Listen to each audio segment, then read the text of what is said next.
शन्नो मित्र शं वरुणा शन्नो भवत्तर्यमा शन्नो इंद्रो बृहस्पति शन्नो विष्णुरुक्रमः।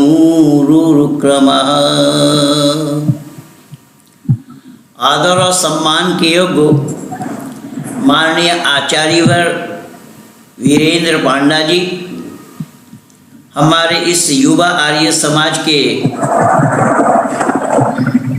उड़ीसा प्रांत के सभी कार्यकर्ता और अधिकारी वर्ग, विशेषकर माननीय भाई प्रवीर जी, अभय जी और जितने भी हमारे सदस्यगण इस कार्य में बड़े ही उत्साह के साथ लगे हुए हैं, वो सब के सब साधुवाद के पात्र हैं। यहाँ पैनल में उपस्थितों में मैं डॉक्टर तनवीर जी को देख रहा हूँ, एडवोकेट बलराम जी को भी देख रहा हूँ और कई सदस्य और भी जुड़े हुए हैं। मैं सबको अभिवादन करता हूँ सबका। और आज का विषय हमारे माननीय इंजीनियर साहब ने बड़े ही सावधानी के साथ ऋषिवर देव दयानंद, हमारे मार्गदर्शक ऋषि दयानंद, इस विषय को रखा। और ये विषय इतना ही गंभीर है कि मैं एक जन्म में बोल करके समाप्त नहीं कर पाऊंगा। वाकई में अब आप लोग कहेंगे कैसा, शायद इन आर्य समाजियों को ऋषि दयानंद को छोड़ करके किसी का नाम आता ही नहीं या किसी के नाम ये जानते ही नहीं, और अगर जानते भी हैं तथापि दयानंद का नाम इसलिए लेते हैं, ये लोग पक्षपाती है, लोग पक्षपात करते हैं। आर्य समाज के लोग पक्षपात करते हैं कि इसीलिए दयानंद दयानंद का रट लगाते हैं। आइए मैं कुछ चुनिंदा बातों को उठाकर आप लोगों के सामने प्रस्तुत कर रहा हूँ, जिससे आप लोग भी समझ जाएंगे, समझ पाएंगे कि वाकई में सच्चाई क्या है। इस धरती पर सृष्टि के आदि से लेकर अब तक अनेक महापुरुषों का आगमन हुआ, अनेक पथ प्रदर्शक आए, अनेक रहबर और रास्ता दिखाने वालों का भी आगमन हुआ, अनेक ऋषि मुनियों का भी आगमन हुआ और अनेक संत महात्मा भी आए, अनेक पैगंबरों का भी आगमन हुआ। लेकिन ऋषि दयानंद ने जो हमें दिया है वो वाकई में सबसे निराली है, सबसे अनोखा है और सबसे अलग इसलिए भी है कि जितने भी महापुरुषों का नाम मैं लिया या बताया या सुनाया, जो कुछ भी, उन सब महापुरुषों ने हमें डूबते हुए को बचाया। शब्द पर ध्यान देना कि जितने भी महापुरुष आए उन सभी महापुरुषों ने हम डूबते हुए को बचाया, लेकिन ऋषि दयानंद ने केवल हमें बचाया ही नहीं अपितु उन्होंने हमें तैरना सिखाया। और तैरना सिखाया इसलिए कि तैरने वाला कभी डूबता नहीं है और ना तैरने वाला किसी को डूबता हुआ देख सकता है। अर्थात तैरने वाला खुद बचाता है और बचता है, औरों का भी जान बचा लेता है। एक दो उदाहरण पहले मैं प्रस्तुत करूं, फिर मैं आ रहा हूं ऋषि दयानंद के ऐसे विचारों पर कि शायद आप लोग सोचते हो कि दयानंद ने क्या तैरना सिखाया। कौन सा तैरना था? पानी में तैरना, नदी में तैरना, तालाब में तैरना, समुद्र में तैरना, कहाँ तैरना? ऋषि दयानंद ने कहा कि देखो, नदी में, गंगा में समुद्र में, तालाब में तैरोगे तो कोई बड़ी बात नहीं है। तुम्हें तैरना सीखना है अपने विवेक और बुद्धि के बल पर। अगर ये विवेक से तुम तैर गए तो तुम्हें कोई मात नहीं दे सकता, कोई तुम्हें हरा नहीं सकता, तुम्हें कोई जीत नहीं सकता। इसलिए बुद्धि का विकास, ऋषि कह रहे हैं प्रमाण देते हुए कि हमारा नाम मनुष्य है, और मनुष्य इसलिए भी हम ठहरे कि मत्वा कर्मणि सिद्धते, कि मनुष्य वो है जो विवेकशील है, विवेकवान है, विवेक पूर्वक कार्य करता है, उसका नाम मनुष्य है। लेकिन विवेक में ताला डालने वाला, ऋषि कह रहे हैं कि नहीं, विवेक में ताला डालने वाले को तैरना आया ही नहीं। जो विवेक में ताला डाल दिया वो तो डूबेगा, वो केवल अकेला नहीं डूबेगा, वो औरों को लेकर भी डूबेगा। ऋषि दयानंद कह रहे हैं विवेक का ताला खोलो, इसी में तैरो। अगर इसमें तैरना तुम जान गए, सीख गए, तो कोई तुम्हारे सामने डूबता हुआ भी नहीं पाओगे। तुम्हारे देखा देखी उसको भी तुम तैरना सिखा दोगे। कैसा, एक दो उदाहरण पहले दे दूं जिससे कि ये मामला खुलासा हो जाए। जैसा उदाहरण के रूप में आज हमारे संपूर्ण भारत में सभी प्रांतों में प्रायः जातीयता की बीमारी है। कहीं पिछड़ा, कहीं बिछड़ा, तो कहीं भीमसेना, तो कहीं नीम सेना, तो कहीं कुछ ये सब प्रचार हो रहा है। ऋषि दयानंद कह रहे हैं कि नहीं, ये बहुत बड़ी भूल है मानव समाज की। ऋषि दयानंद कह रही है जाति नहीं जिसको तुम जाति कह रहे हो। तो ऋषि ने क्या बोला, समान प्रसवात्मिका सा जाति, यानी प्रसव करने का तरीका जिनका एक है वो सब एक जाति के हैं। अर्थात मानव मात्र के एक जाति हैं। मानव में ना कोई छोटा है, ना कोई बड़ा है, और ना कोई बिचौलिया है। ऋषि दयानंद कह रहे हैं इसको भली भांति जानने का, समझने का प्रयास करो। और ऋषि दयानंद ब्राह्मण कुल में जन्म लेकर के भी जन्म से ब्राह्मणवाद नहीं होता, पुरजोर विरोध किया। और ऋषि दयानंद से थोड़ा पहले हम चले जाएं तो राजा राममोहन राय के जीवनी को भी हम इसी पर ही देखते हैं कि राजा राममोहन राय भी एक ब्राह्मण कुल में जन्म लेने के बावजूद भी उन्होंने जन्म से जाति को नहीं माना, कि जन्म से जाति नहीं है। जन्म से हर कोई शूद्र पैदा होता है। शूद्र के माने होता है कोरा, शूद्र के माने होता है अनजान, अनभिज्ञ। ऋषि दयानंद कह रहे हैं कैसा, देखिएगा। ऋषि दयानंद एक जगह प्रवचन करने के लिए गए तो बहुत सारे लोग वहां सुनने के लिए आए थे।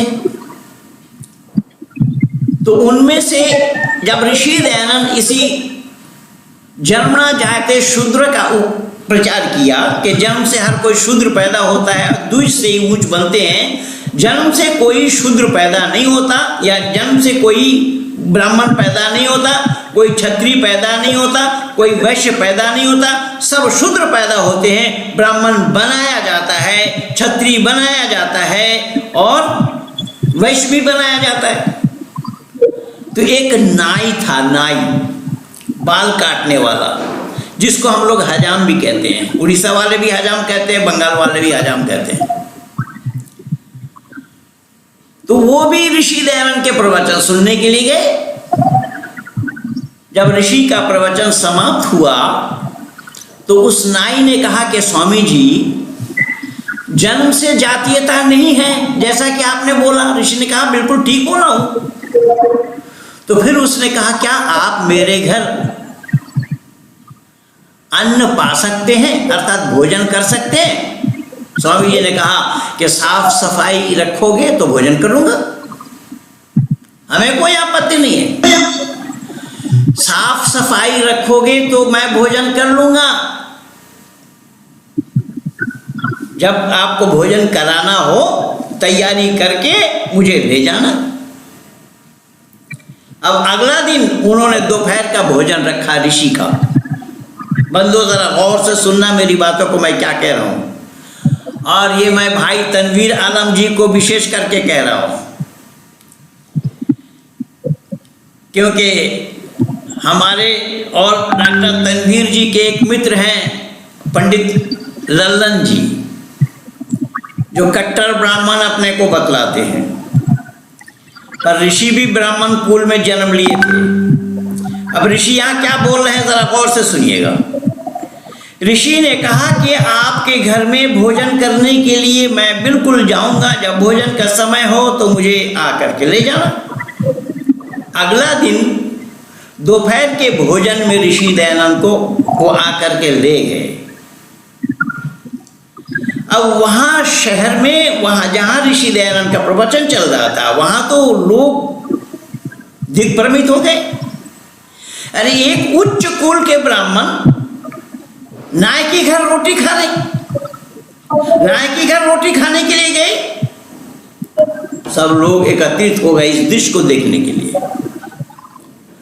स्वामी जी गए, आसन लगा हुआ था, पलती मारकर मुंह हाथ धोआ आए, पहले पलती मारकर आसन पे बैठे।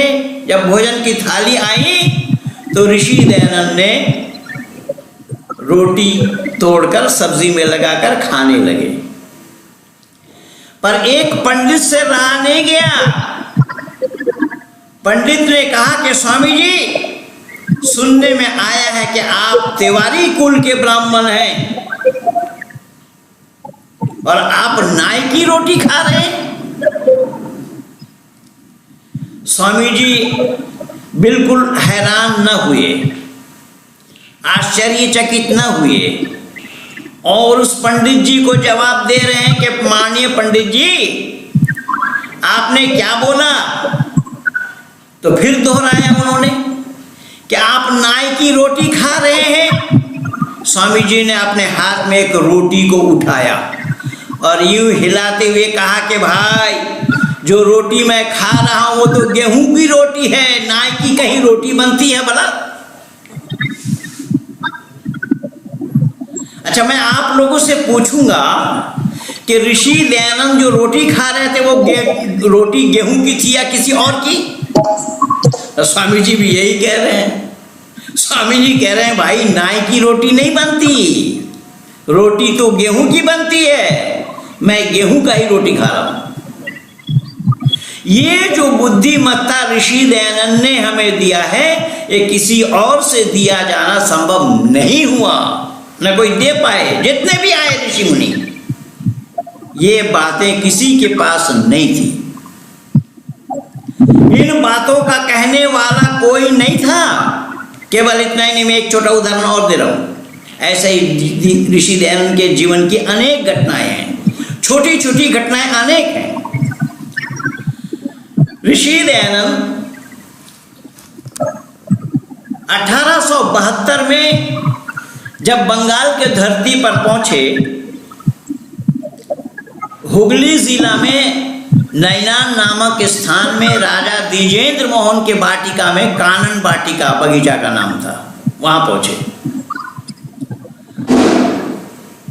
और ऐसे विचारों को सुनने के लिए भी लोग एकत्रित होते थे, क्योंकि अंग्रेजों ने ऋषि दयानंद के नाम से अखबारों में प्रचार किया था कि गुजरात प्रांत का रहने वाला नंग धड़ंग सन्यासी बंगाल के धरती पर आए हैं, राजा द्विजेंद्र मोहन के वाटिका में ठहरे हैं, उनके विचारों को सुनने के लिए आप लोग आ सकते हैं। अंग्रेजों ने खुद प्रचार किया और वहां पर काफिला बना बना करके जाने लगे। वहां पर पहुंचे केशव चंद्र सेन। केशव चंद्र सेन का नाम भी बहुत उल्लेखनीय है, उनको सुधारवादी नेता के नाम से लोग जानते हैं।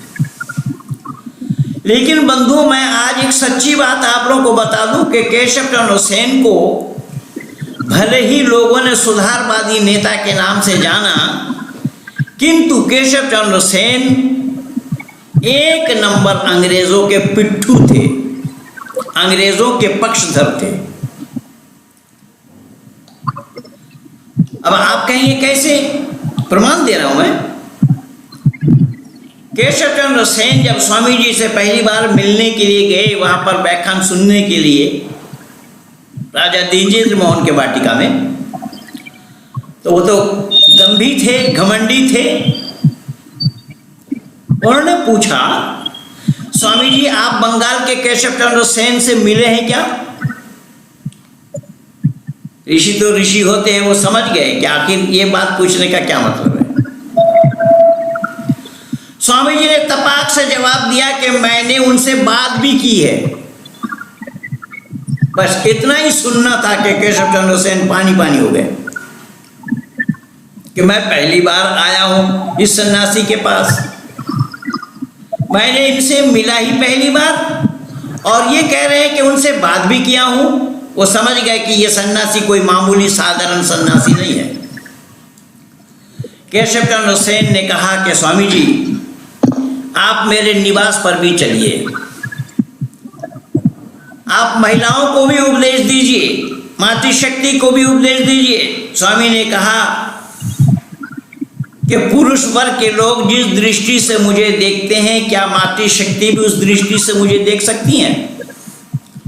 केशव चंद्र सेन ने कहा कि स्वामी जी बंगाल के महिलाओं में एक खूबी है कि हमारे यहाँ पर एक पुरुष दूसरे पुरुष से जिस तरीके से घुले मिले रहते हैं, बंगाल की महिलाएं भी पुरुषों से इसी तरीके से घुली मिली रहती हैं। लेकिन केशव चंद्र सेन ने एक सुझाव दिया कि स्वामी जी आप अपने शरीर में कोई वस्त्र पहनते नहीं है, केवल कौपीन पहनते हैं, लेकिन कौशीय वस्त्र अवश्य पहनना। आज जो लोग भगवाधारी चिल्ला रहे हैं, विशेष करके मैं जानबूझ करके बोल रहा हूं आप लोगों को, और अर्णव गोस्वामी के आर भारत वाला चैनल को देखिएगा, चाहे अंग्रेजी वाला चैनल देखें चाहे हिंदी वाला चैनल देखें, इसी पर ही चल रहा है कई दिनों से। यहाँ भगवाधारी चिल्ला रहे हैं, पर मैं आज दावा के साथ कह रहा हूं, मैं उन दिनों में भी बोला था। वो एक सन्यासी के खिलाफ जब कांग्रेसियों ने आवाज उठाई कांग्रेस सरकार में, उस समय मैं बोला था, और आज मैं बोल रहा हूं कि जो लोग भगवाधारी कहते हैं, अरे वो अकल के दुश्मनों, तुम्हारे नेशनल फ्लैग में भी यही गेरुआ रंग है, उसको हटाओ पहले। है दम, शक्ति है, उस नेशनल फ्लैग से भी तुम भगवाधारी को, भगवा रंग को हटा सकते हो? फिर भगवा क्यों कहते हो? भगवा शब्द जो है वो वैदिक संस्कृति से जुड़ा हुआ है। तो ऋषि दयानंद कौशीय वस्त्र पहनकर 9 जनवरी 1873 में केशव चंद्र सेन के घर पहुंचे। केशव चंद्र सेन ले गए, लेकिन केशव चंद्र सेन के जो अंग्रेज मित्र थे, पादरी, उन दिनों के सबसे बड़ा पादरी बंगाल का, कलकत्ता का आर्च बिशप, जिनका नाम मिस्टर ब्राउन था। और आज भी मैं अपने वीडियो पेज में आप लोगों को याद दिलाने के लिए एक पादरी को मैं वैदिक धर्मी बनाया, तरसेम चंद, वो भी मैं आज अपने पेज में डाला हूँ, जबकि ये पिछले दिनों में उसको बनाया था। और उसने बहुत भेद भी खोला है कि क्या क्या होता है वहाँ, कैसे कैसे ये सब लोग करते हैं। उनको दवाई दे करके किस तरीके से उनको बेहोशी के हालत में ले जाया जाता है और किस तरीके से फिर उनको कन्वर्ट करते हैं। केशव चंद्र सेन के घर में जब ऋषि दयानंद पहुंचे तो वो आर्च बिशप को भी बुला रखा था। तो आर्च बिशप ने दयानंद से कहा कि स्वामी जी आप कुरान के खिलाफ बोलते हैं, बाइबल के खिलाफ बोलते हैं। स्वामी जी ने कहा मैं तो किसी का खिलाफ नहीं बोलता हूं, जो बात जिसमें लिखी हुई है उसको मैं बोलता हूं।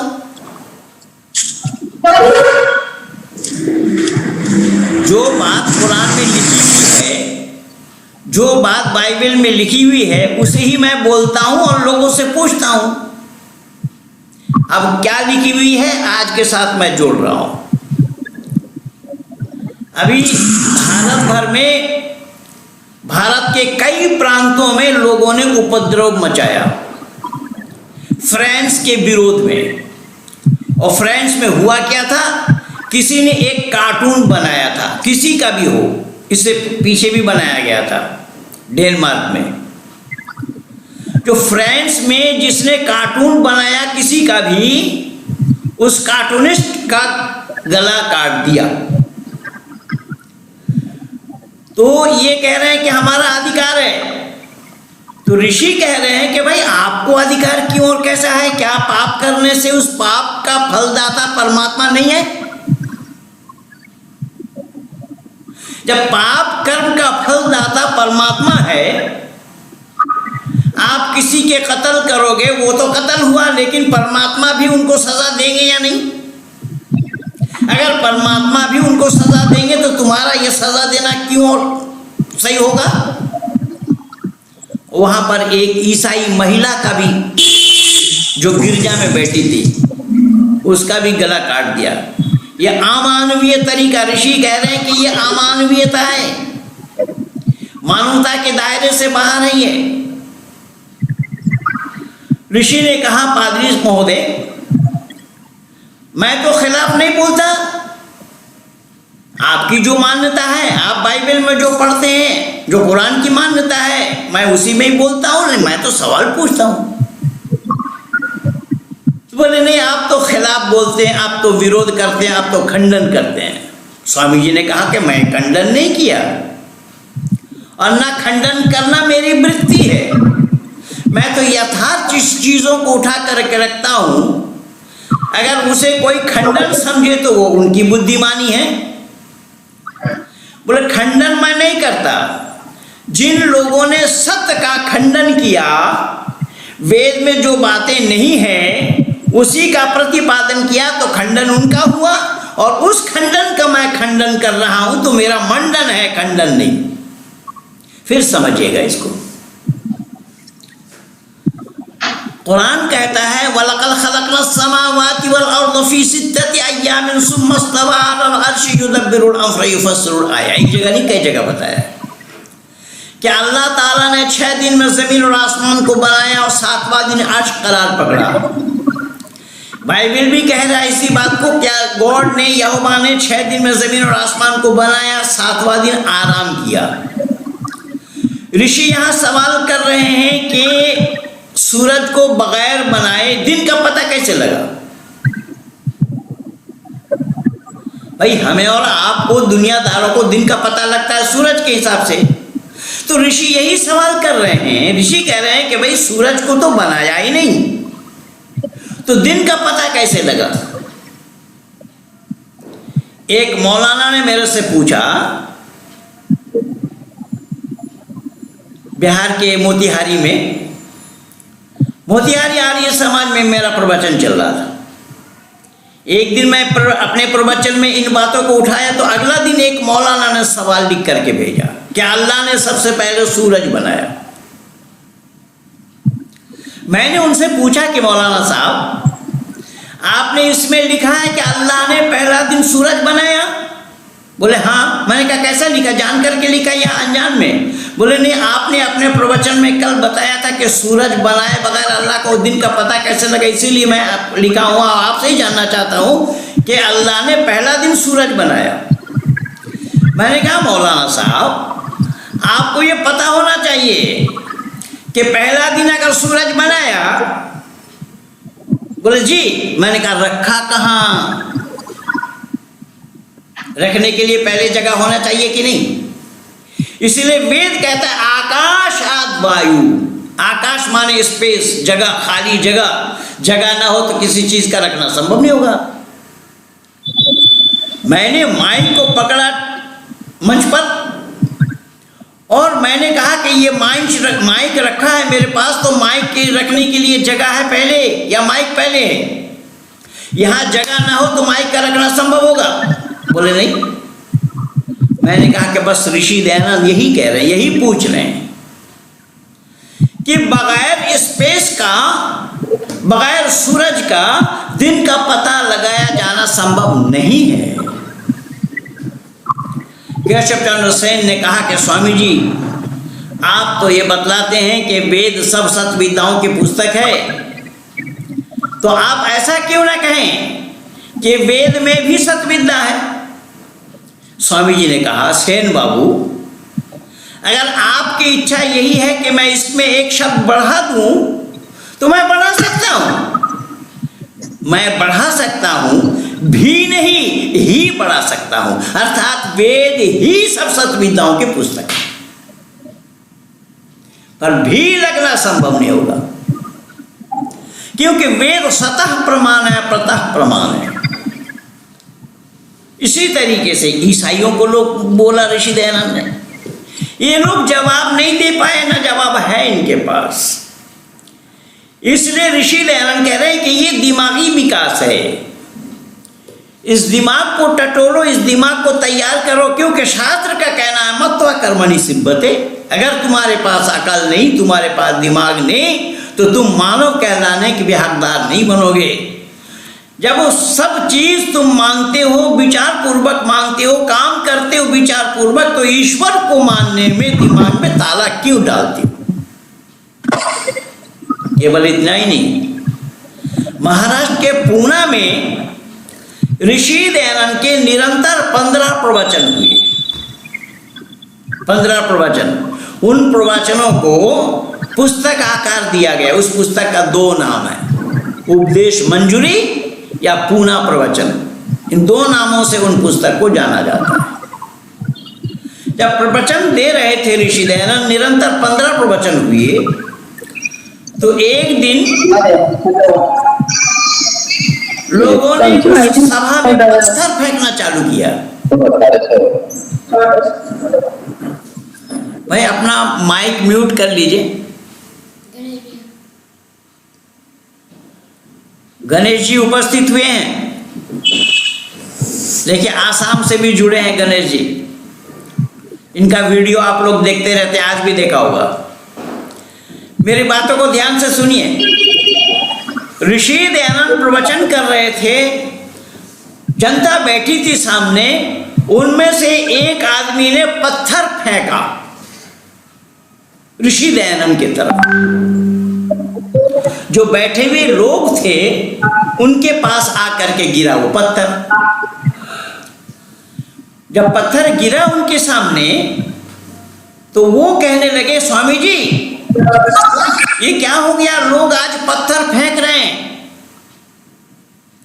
शब्द पर ध्यान देना, ये विचार और कहीं से किसी से मिलना संभव नहीं है बंधुओं।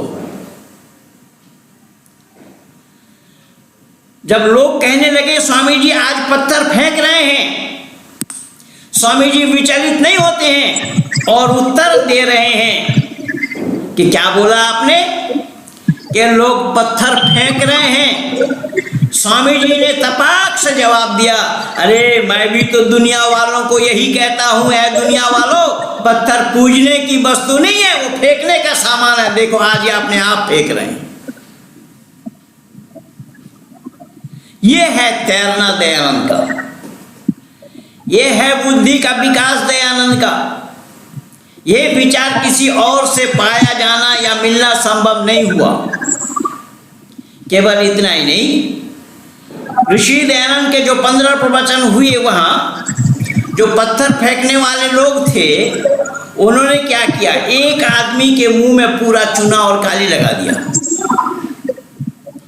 और उसको गधा के ऊपर बिठाया और शहर में जुलूस निकाले। तो उन लोगों ने एक आदमी को नकली दयानंद बनाया, जिसके पूरा मुंह में चूना और काली लगा दिया, उसे गधा के ऊपर बिठाया और शहर में घुमाने लगे, जुलूस निकाले उसका। उनमें से एक व्यक्ति भागते दौड़ते हुए स्वामी जी के पास आए। स्वामी जी से कहा कि स्वामी जी आज तो शहर में गजब ढा गया। स्वामी जी ने पूछा क्या बात है? तो लोगों ने कहा कि एक आदमी को नकली दयानंद बनाया गया, जिसके पूरा मुंह में चूना और काली लगा दिया, उसको गधा के ऊपर बिठाया और शहर में घुमा रहे। स्वामी जी विचलित नहीं हुए और तपाक से जवाब दे रहे हैं कि भाइयों, जो असली दयानंद है वो तो आपके पास सही सलामत बैठा है, जो दयानंद नकली बनने का प्रयास करेगा उसकी यही दशा होनी है। अब आप लोग जरूर जान रहे होंगे कि गधा पर बैठ करके घूमने वाला दयानंद असली नहीं था, वो नकली दयानंद था। तो आज हमारे समाज में भी ऐसी नकली दयानंदों की भी भरमार है। दयानंद का सपना साकार करने के बजाय जो युवा पीढ़ी लगे हुए हैं इस काम में, उनको टांग खींचने में लगे हुए हैं, ऐसे भी हैं वो। तो मैंने निवेदन किया कि आज मामला कुछ और चल रहा है। ऋषि दयानंद के मंतव्यों को, ऋषि दयानंद के विचारों को, ऋषि दयानंद के ख्याल को दुनिया ने जानने का प्रयास नहीं किया।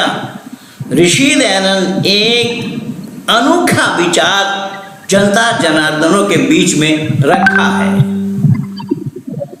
बहुत छोटी छोटी बातें हैं ऋषि के जीवन की। उन दिनों में तो बल्कि ऐसा होता था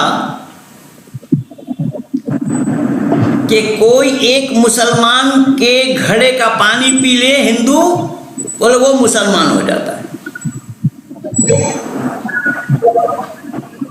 एक बार की बात है, एक हिंदू लड़का जो पढ़ता है स्कूल में और सभी संप्रदाय के लोग पढ़ते, बच्चे पढ़ते, गर्मी का मौसम था और टिफिन आवर्स में आधी छुट्टी में सब निकल गए, पड़ोस में निकल गए। तो वहां तरबूज का बगीचा था, बहुत फैले हुए थे, लेकिन वो बगीचा था रमजानी मियाँ का।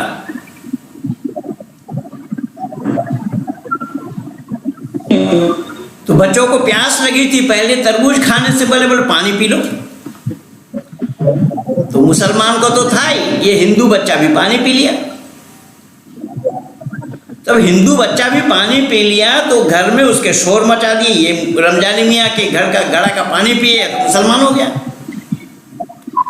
तो ये हिंदू उसको हरिद्वार ले जा रहे हैं, कहाँ कहाँ ले जा रहे हैं, कैसे कैसे क्या कर रहे हैं। ऋषि ने कहा कि ऐसा करने की कोई आवश्यकता नहीं है। अरे उस बच्चे से पूछो कि रमजानी मियाँ के घड़े के पानी कितना पिया था। बोले 1 गिलास।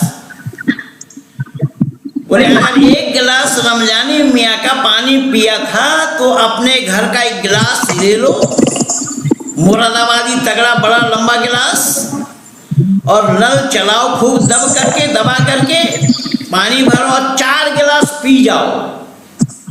तो 4 गिलास पानी जो पियोगे वो पहले वाला जो रमजानी मियाँ का पानी है वो निकल जाएगा, तुम्हारा पानी रह जाएगा। ये दयानंद के विचारधारा को लोगों ने जाना ही नहीं था पहले। इसी को कहते हैं नहला पर दहला। पर दुनिया ने तो जाना नहीं, दुनिया ने सच्चाई को तिलांजलि दिया है। मैं एक उदाहरण और दे रहा हूं, यद्यपि इस पे ऊपर मेरा वीडियो बना हुआ है। कई बार लोग कहते हैं कि इस्लाम वालों की मान्यता है कि हजरत मोहम्मद साहब ने उंगली के इशारा से चांद को 2 टुकड़ा किया। चांद कहाँ, मोहम्मद साहब कहाँ, उंगली कहाँ और इशारा कहीं। अब किसी व्यक्ति के उंगली के इशारा से अगर चांद 2 टुकड़ा हो जाए तो वो चांद आसमान का नहीं होगा, वो चांद उनका व्यक्तिगत का होगा। जबकि चांद के बनाने वाला कोई व्यक्ति नहीं है, चांद का बनाने वाला वो सृष्टि करता, सृजन करता, स्थिति करता और प्रलय करता है। अगर चांद का बनाने वाला कोई और होता या अल्लाह ही होते तो गैर मुस्लिमों को भी चांद की रोशनी अल्लाह ना देते। जैसा बोला ना कि हमारा पैगंबर का कार्टून जो बनाया उसको हम कत्ल करेंगे, तो अगर ये बात सही है, सच्ची है, तो फिर अल्लाह को सूरज हो या चांद हो, जितने भी सृष्टि में जितने भी जो कुछ भी है वो सब मुसलमानों के लिए देता, औरों के लिए नहीं। इससे ये साफ पता चल रहा है कि अल्लाह कायनात का बनाने वाला नहीं है। मैं बहुत बार बोल चुका हूं। अल्लाह अगर कायनात का बनाने वाला होता तो केवल मुसलमानों को देता। जिन मुसलमानों के अंदर में ये दक्यानुसी भावना है कि मोहम्मद का कोई कार्टून बनाएगा तो हम उसको कत्ल कर देंगे, ये कौन सी मानवता की बात है भाई?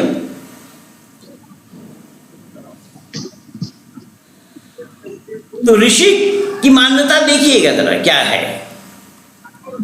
तो यहां हिंदुओं ने भी जवाब दे दिया कि भाई तुम्हारा चांद कहां, तुम कहां, और चांद दो टुकड़ा करो, ईश्वर पर हस्तक्षेप नहीं है क्या?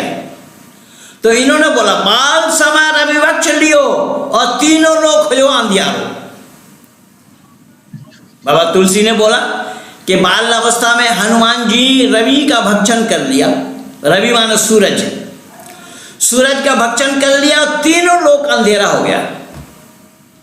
लेकिन बंधुओं जरा विचार करिएगा, दयानंद के विचार इसमें क्या है, जरा दिमाग लगाइएगा कि सूरज पृथ्वी से 13.5 लाख गुना बड़ा है।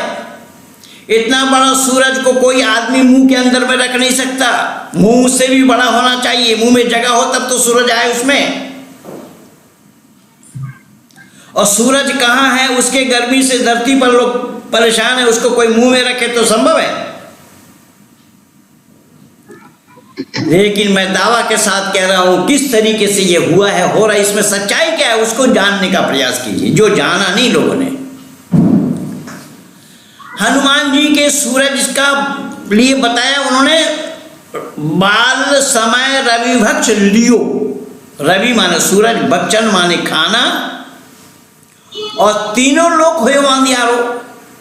हनुमान जी बाल अवस्था में इस सूरज की ताप को लेकर के, कि सूरज की ताप को अगर अपने शरीर में लोगे, सूरज का भक्षण करोगे, सूरज का रोशनी का सेवन करोगे, तो कफ, वात और पित्त, इन तीनों लोगों से तुम्हें निवृत्ति मिल जाएगी।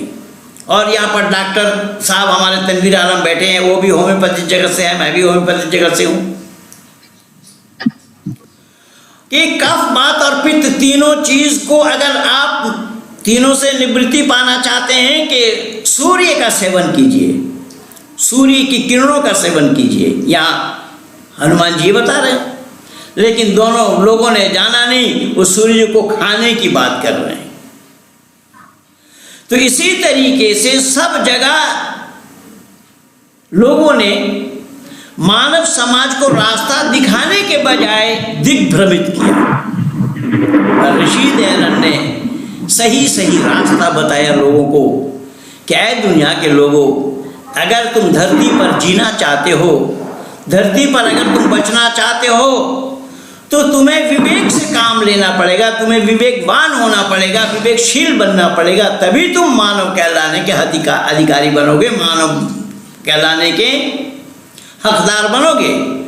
इसीलिए शास्त्र का प्रमाण दिया कि मत्वा कर्मणि सिद्धते, कि मनुष्य वो है जो विचार पूर्वक काम करता है। विचार में ताला डालने वाला, बुद्धि में ताला डालने वाला कभी भी मानव कहलाने के अधिकारी नहीं बन सकते। लेकिन ये जितने भी मजहब हैं, सभी मजहबी किताबों में बुद्धि पर ताला डालने की बात लिखी गई। कुरान कहता है ज़ालिकल किताबु ला रैब फीह, कोई शक व शुबा की गुंजाइश नहीं इस किताब के अंदर। अगर उसमें शक हो तो भी शक नहीं कर सकते, अनेक शकपूर्ण बातें हैं उसमें। तो मैंने निवेदन किया कि आज लोग सत्य से कोसों दूर हो रहे हैं, सत्य को जाना नहीं, और ऋषि दयानंद ने इसी सत्य का उजागर किया। इसलिए आइए मैं ऋषि दयानंद पर एक नज्म सुना रहा हूं जो स्वरचित नज्म है। मैंने ऋषि दयानंद पर क्या कहा इसको जरा आप लोग मुलाहिदा फरमाइए, जिससे कि सच्चाई का पता लगे। मैंने कहा कि दयानंद सबकी तरह एक बशर थे, न थे वो बकरी के चरैया, न वो अनपढ़ थे। शब्द पर ध्यान देना। बहुत सारे महापुरुषों का आगमन हुआ, बहुत सारे पथ प्रदर्शक आए, बहुत सारे रहबर आए, बहुत सारे पैगंबर आए। उनमें से किसी ने गाय चराए, किसी ने भैंस चराए, किसी ने बकरी चराई। लेकिन मैं दयानंद के लिए कहा हूं कि दयानंद ऐसे चरैयों में से नहीं थे। दयानंद सबकी तरह एक बशर थे। बशर मानी इंसान, हम साधारण जैसे मानव, ऐसे ही साधारण मानव थे। ना थे वो बकरी के चरैया, ना वो अनपढ़ थे। यानी यहाँ पर समाज में देखा जाता है, पाया जाता है, आज जिनके कार्टून फ्रेंड्स में बनाया गया ना, उनके लिए कहा जाता है वो क़ालल उम्मियून ला यअलमूनल किताब, लिखने पढ़ने से जिनका कोई सरोकार नहीं था। और जिस समाज का अधिनायक लिखने पढ़ने से कोई ताल्लुक न रखे तो समाज की दशा क्या होगी वो तो आप लोग देख ही रहे। अब लोग अगर बच्चों को ना पढ़ाए तो पिता होने का, माता होने का कोई जिम्मेदारी वो नहीं निभा पाते। बच्चों को पढ़ाना आज के लिए बहुत जरूरी हो गया है, शिक्षित बनाना। इसलिए वेद में भी आया है, वेद में संतान नहीं चाहिए, वेद में तो प्रजा चाहिए बताया, राष्ट्र को प्रजा चाहिए, प्रजा। तो पढ़ने के लिए भेजा जाता है, पढ़ाया जाता है बच्चों को। अगर ना पढ़ाया जाए तो लोग क्या कहेंगे कि ये मूर्ख है, जाहिल है, अपढ़ है, अपढ़। और ऐसे अल्लाह ने अपढ़ को ही अधिनायक बना दिया है। पढ़ा लिखा पसंद नहीं आया। इसलिए मैंने कहा कि दयानंद ऐसे अपढ़ों में से नहीं थे, अनपढ़ों में से नहीं थे, दिग्गज विद्वान थे। बचपन के हालात में अपने पिता के पास यजुर्वेद को उन्होंने कंठस्थ किया था।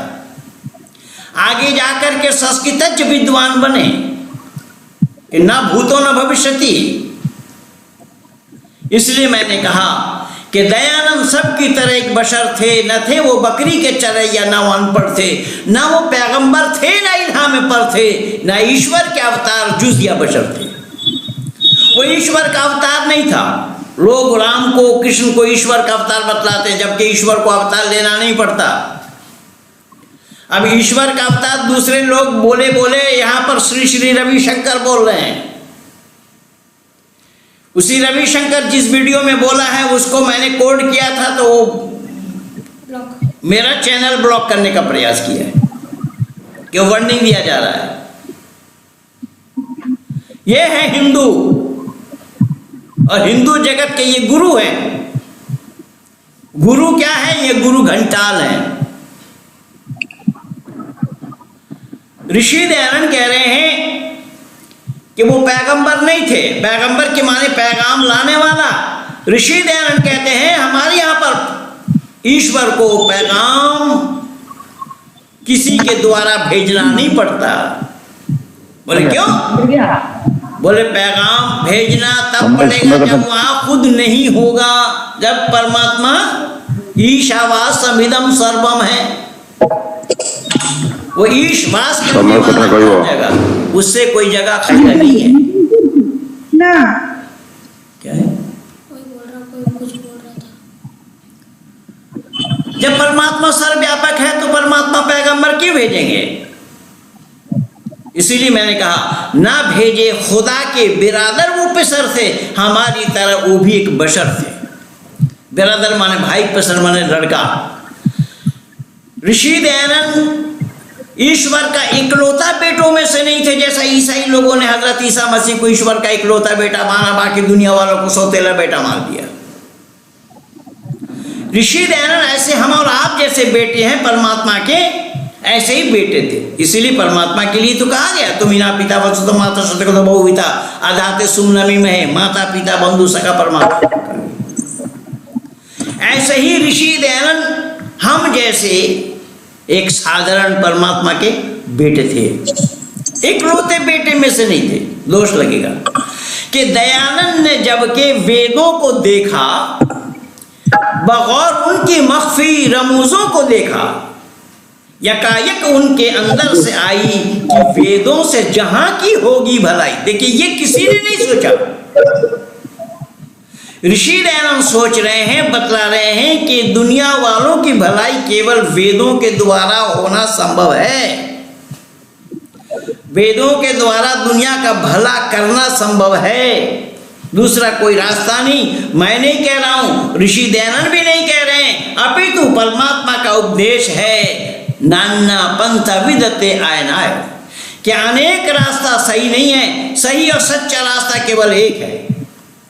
अगर सही और सच्चे रास्ते को मानव नहीं अपनाता, सही और सच्चे रास्ते पर मानव नहीं चलता, फिर वो मानव कहलाने का हकदार अधिकारी नहीं बनेगा। और सही रास्ता एक ही है, अद्वितीय है। इसीलिए वेद में आया है नाना पंथा विदते आयनाय, अनेक पथ सही नहीं है, सही पथ एक है।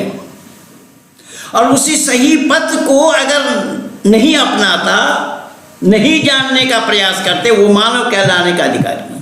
इसलिए मैंने क्या बोला कि दयानंद ने जबकि वेदों को देखा और उनकी मख्फी रमूजों को देखा, यकायक सदा उनके अंदर से आई कि वेदों से जहां की होगी भलाई, गलत है कि फिरदौस खाना खुदा है, गलत है कि जहन्नुम खुदा से जुदा है। अब देखिए,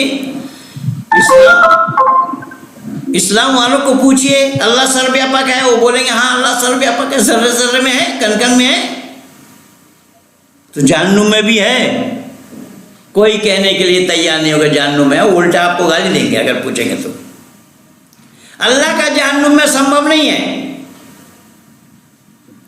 लेकिन ऋषि का तर्क यह है अगर वो सर्वव्यापक होता तो जहन्नुम में भी होता, क्योंकि सर्वव्यापक के माने जल में, स्थल में, गगन में, हर जगह होना। तो जहन्नुम में क्यों नहीं है? अरे जहन्नुम जब बनाया था तो अल्लाह ने निरीक्षण किया था कि नहीं कि कहां क्या बनना है? बगैर निरीक्षण किए बन गया, बना दिया। इसीलिए ऋषि कह रहे हैं कि गलत है कि फिरदौस खाना खुदा है, गलत है कि जहन्नुम खुदा से जुदा है, गलत है कि खुदा एलची भेजता है जो हर शय में मौजूद है, उसे हाजत भी क्या है? ऋषि कह रहे हैं एलची माने पैगंबर, पत्रवाहक, संदेशवाहक। ऋषि कह रहे हैं जब परमात्मा सर्वव्यापक है उसे किसी पत्रवाहक को भेजने की आवश्यकता नहीं है। यह अवतारवाद भी गलत है, पैगंबरवाद भी गलत है। परमात्मा सर्वव्यापक होने के नाते परमात्मा को ना तो अवतार लेने की आवश्यकता है।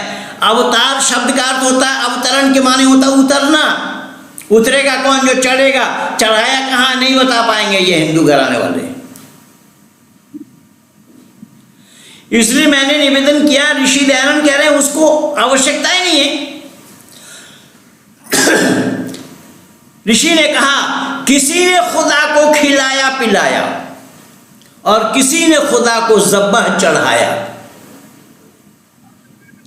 जरा विचार करके देखना, खुदा को खिलाते पिलाते कौन है? और आप तो उड़ीसा वासी हैं भाई। उड़ीसा प्रांत तो मंदिरों का प्रांत है और सभी मंदिरों में दर्जन दर्जन मूर्तियां बैठी हुई हैं। उन मूर्तियों को में भोग लगाते हैं, उन मूर्तियों को खिलाते हैं। अब महाराष्ट्र के लिए बताया जा रहा है, साधु संत बता रहे हैं कि मस्जिद खुले न खुले, मस्जिद में भोग लगाया नहीं जाता है, मंदिर में भोग लगाई जाती है। जो मंदिर में भोग लगाई जाती है मूर्तियों को खिलाया जाता है। क्या वो मूर्ति खाती है? मूर्ति में खाने की क्षमता है? भोग लगाने वाला बताएं जरा। अब जिसमें खाने की क्षमता नहीं है उसी को ही खिला रही है। इसलिए मैंने बोला किसी ने खुदा को खिलाया पिलाया, किसी ने खुदा को ज़ब्ह चढ़ाया। ये अल्लाह के नाम से कुर्बानी कर रहे, बिस्मिल्लाह अल्लाहु अकबर कहेंगे। और मैं आप लोगों को आज ये विश्वास दिला रहा हूं कि हमारे मित्र माननीय भाई डॉक्टर तनवीर आलम जी ये कुर्बानी नहीं करते हैं। सुन लीजिए सब ध्यान से। और ना मांस का भक्षण करते हैं। परमात्मा की कृपा है इन पर। इन्होंने सच्चाई को जाना, सच्चाई को समझा, सच्चाई को अपने गले लगाया, सच्चाई के नजदीक आए। तो मैंने निवेदन किया कि अल्लाह के नाम से कुर्बानी की जा रही है, तो क्या कुर्बानी का हुक्म जब अल्लाह का है तो वो अल्लाह रहमान और रहीम हो सकते हैं क्या? जो कुर्बानी करने का हुक्म दे, पशु काटने का हुक्म दे, वो कैसे दयालु हो जाएंगे? इसलिए ऋषि दयानंद यहां सवाल उठा रहे हैं। सत्या प्रकाश के 14 सबुल्लास में कि किस अल्लाह के लिए कहना? अभी पिछले दिन जब समय हो गया। हाँ बिल्कुल शास्त्री जी समाप्त ये विषय तो फिर हम कंटिन्यू रखेंगे, आज के लिए समय हो गया अभी। हाँ उपसंहार कर रहा हूँ। पिछले दिन बलि प्रथा के ऊपर हिमाचल प्रदेश के 3 जजों ने फैसला दिया था कि बलि प्रथा वर्जित है। उसी दिन मैं उन 3 जजों को भी धन्यवाद दिया था। खैर, तो जो समय निर्धारित था वो समय पूरा हो गया है। मैं अपनी बातों को यहीं पर ही विराम दे रहा हूँ। पर मैं एक मरीज आदमी हूँ, बोलने की बीमारी है मुझे, और मेरा लंबा लंबा प्रवचन होता है, और मेरा रिकॉर्ड है 6 घंटा 10 मिनट कंटिन्यू बोलने का। लेकिन हर दिन बोलना नहीं है, समय सीमित है। जो समय आपने मुकर्रर किया था, बांधा था, वो मैं पूरा किया हूँ। और इन्हीं शब्दों के साथ आप सब लोगों को धन्यवाद देते हुए, आप सभी लोगों का शुक्रिया अदा करते हुए मैं अपने वाणी को विराम दे रहा हूँ। आप सब लोगों को बहुत बहुत धन्यवाद।